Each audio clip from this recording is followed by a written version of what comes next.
Hey, this is Larry Beecham, and I wanted to talk briefly today about the options that we have out here in network marketing. You know, there are a lot of people that are trying to get involved in the industry, but they're finding themselves challenged with choosing the right option.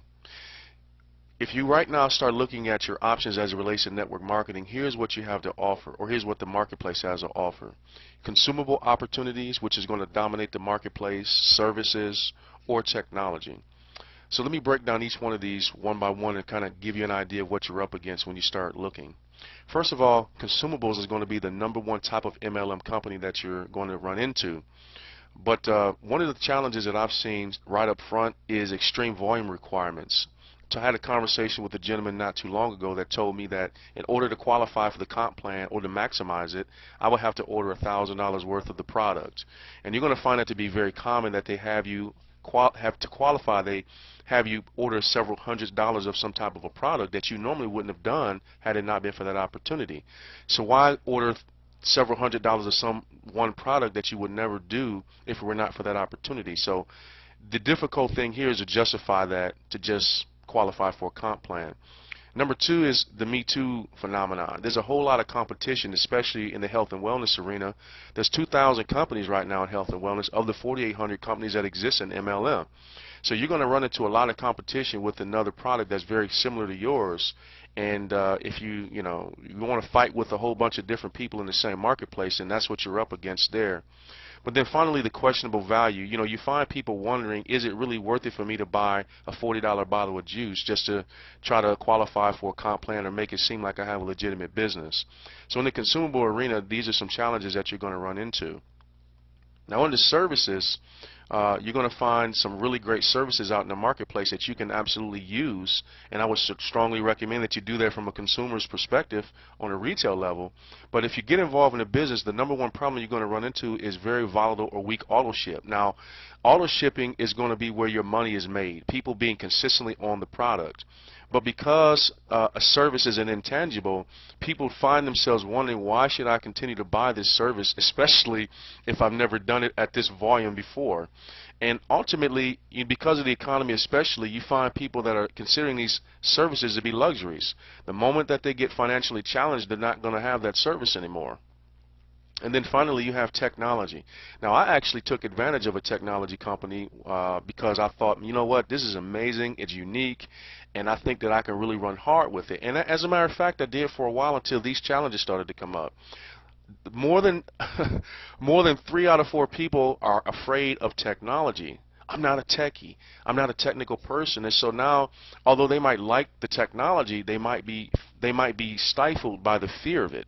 Number two is because technology advances so quickly that the very product that you're marketing could actually go obsolete very, very fast. Now, you may not recognize that because you're so engrossed in trying to market the product, but if you pay attention to the society that we're in, advances in technology is so extreme that by the time that person gets the product, you're probably going to have a product that no longer has the value that it had before. And then, the one I hate the most is the whole gadget syndrome. You run into people that just love gadgets, and if you talk to them long enough, you'll notice that they got the latest and greatest gadget, and they just come along to your business just to get their hands on the latest and greatest good, but they're not really interested or really serious about building a business around it. So now, historically, these have been the only ways that you can get involved in network marketing, and these challenges exist. This contributes to the 97% failure rate that is in network marketing, amongst some other things, but I wanted you to be clear of what it is that you're up against. So now, if you're feeling a little discouraged about getting involved in network marketing, don't be, because as of August of 2009, there's actually a 4th option now by one company that you can actually market an asset. Now, you might be asking yourself, wow, what if I could market an asset? But my first question was, why hasn't an asset been marketed before in MLM? Well, let's look at what an asset really is. We're looking at stocks, bonds, mutual funds, real estate, intellectual property, or gold and silver. And honestly, there have been companies that have tried it before. The challenge is government regulations. You can't MLM a stock, bond, or a mutual fund. Somebody tried to do a real estate company, and how do you MLM a real estate product when the market determines the value specifically?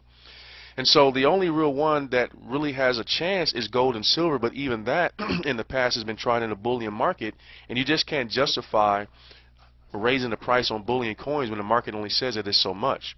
But there's one company in the marketplace now that has cracked the code on marketing an asset, because in the gold and silver marketplace they're not doing bullion, they're doing numismatic gold and silver graded coins, which is a $100 billion a year industry. So here are some benefits to that. Number one is no expiration date on an asset like gold and silver.